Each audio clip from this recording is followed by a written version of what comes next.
Hello, and welcome to Broadcast News. I'm Mark Rossman.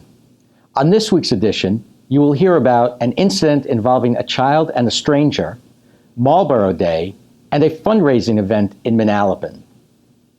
A family is searching for answers following the death of a loved one. On September 5th, Timothy J. Harden, 38, of Belmar, was attending a music festival in Howell. According to an attorney representing Harden's family, at some point during the afternoon, security personnel reported that Harden was creating a disturbance. Police were called to the scene, and Harden was taken into custody.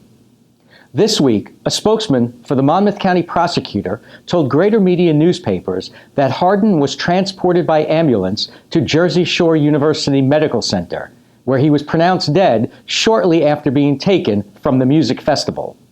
The spokesman said the matter is under investigation. One of Harden's family members said there are more questions than answers about what occurred and expressed frustration at the lack of information. With more news, here is Jennifer Ortiz. With prescription drug use on the rise in the United States, the Federal Drug Enforcement Administration has created the National Prescription Drug Take-Back Initiative. According to the DEA, an increase in prescription drug abuse has caused numerous deaths over the past 10 years. Family members or people in a home who have access to painkillers may eventually end up abusing the drugs, according to the agency. The National Prescription Drug Take-Back Initiative is coming to Howell from 10 a.m. to 2 p.m. September 26. The location where people may turn in prescription drugs will be on the first floor of the municipal building, Route 9 North. The Drug Take-Back Initiative is supported by the Howell Municipal Alliance. For those unable to drop off medicine on September 26, the Howell Police Department has a container in the lobby of police headquarters where unused prescription drugs can be disposed of 24 hours a day, 365 days a year. And now, here is Adam Uzialko. Prior to the start of the Sayreville Bombers' 2015 football season, the school district unveiled a new scoreboard erected in honor of Matthew M. Welna, an alumnus and former soccer player who was killed earlier this year. Welna, who died after being hit by a truck in Monroe Township, is remembered by friends and family as a man who put others before himself and was able to brighten the spirits of those around him. The scoreboard was purchased by the Sayreville War Memorial High School boys soccer team along with the Welna Foundation, which was started in Matthew's memory. The Welna family had asked after Matthew's passing that donations be made to the team in lieu of flowers. The donations were then put towards the purchase of the new scoreboard along with help from the Welna Foundation. The scoreboard replaces an old one that was not suitable for soccer, which was Matthew's favorite sport, and is emblazoned with the words, "In memory of Matthew Welna." His sister Michelle said, knowing the scoreboard will overlook the field he so loved playing on is an amazing feeling. To read more about the dedication ceremony and the Sayreville Bombers' return to the gridiron, see this week's Suburban newspaper. Administrators in the Freehold Township K-8 school district put parents on alert on the second day of the 2015-16 school year. On September 9th, administrators notified parents that a 9-year-old boy who was walking home from the Erickson School was approached by an individual driving a sport utility vehicle. The driver, who was described as a white male in his 30s, pulled up next to the child and asked the youngster if he wanted a ride home, according to police. The boy ran away from the vehicle and went home.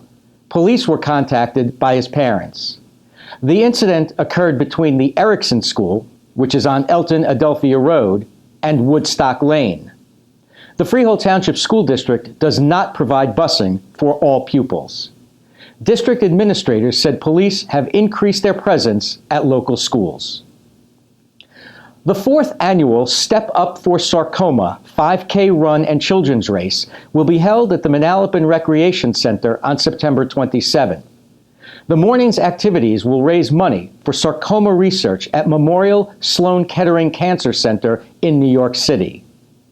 Step Up for Sarcoma was created by 26-year-old Jessica Bruzzi of Manalapan, who is a cancer survivor, having undergone surgery at Sloan Kettering in 2012. In its first 3 years, Step Up for Sarcoma has raised almost $50,000 for sarcoma research.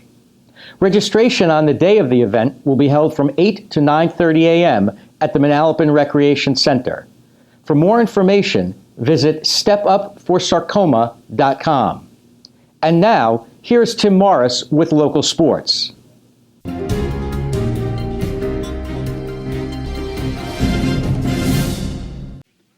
You don't have to go very far to see some of the finest high school gymnasts in New Jersey.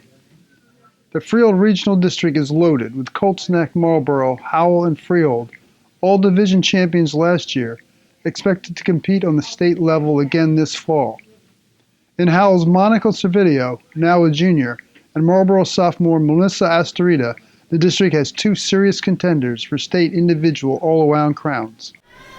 The very first meet of the season is not the time for a gymnast to reveal her complete routine.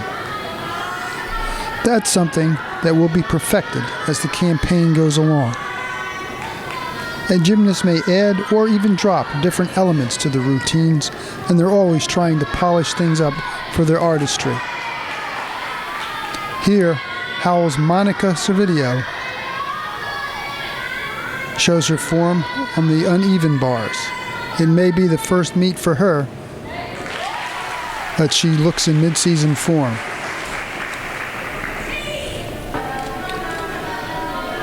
As did Melissa Astorita in Marlboro's first meet of the season. Release moves like these add to the difficulty score of a routine.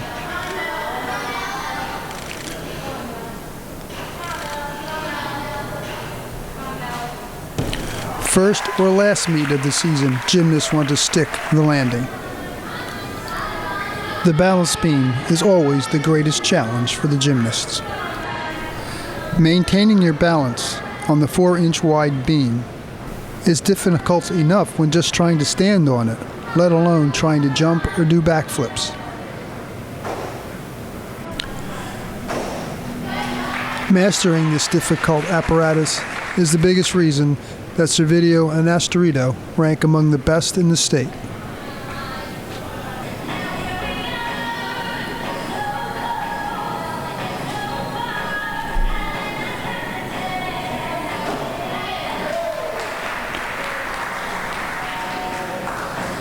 This is Tim Morris for Greater Media Newspapers.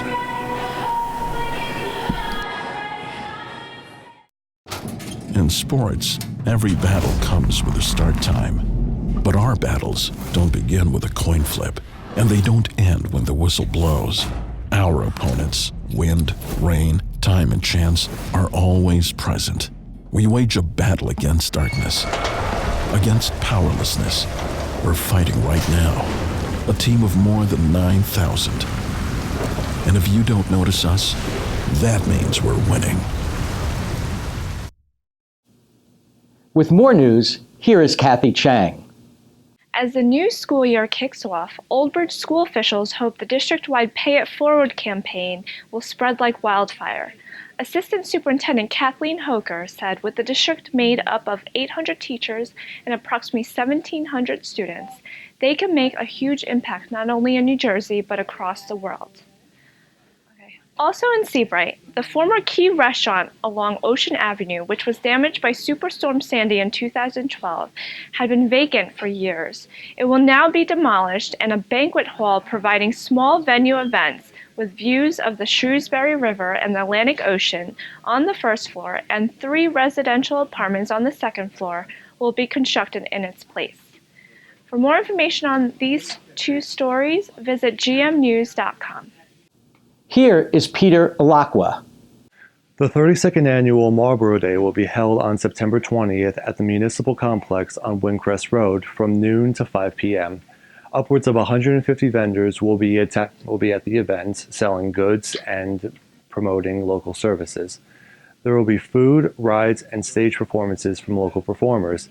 Parking will be made available at the Marlboro Recreation Center, the Marlboro Elementary School, Marlboro Middle School, and the Marlboro Library. Shuttle buses will run from 11:30 a.m. to 5:30 p.m. between off-site parking and the municipal complex. The rain date for the event is September 27th.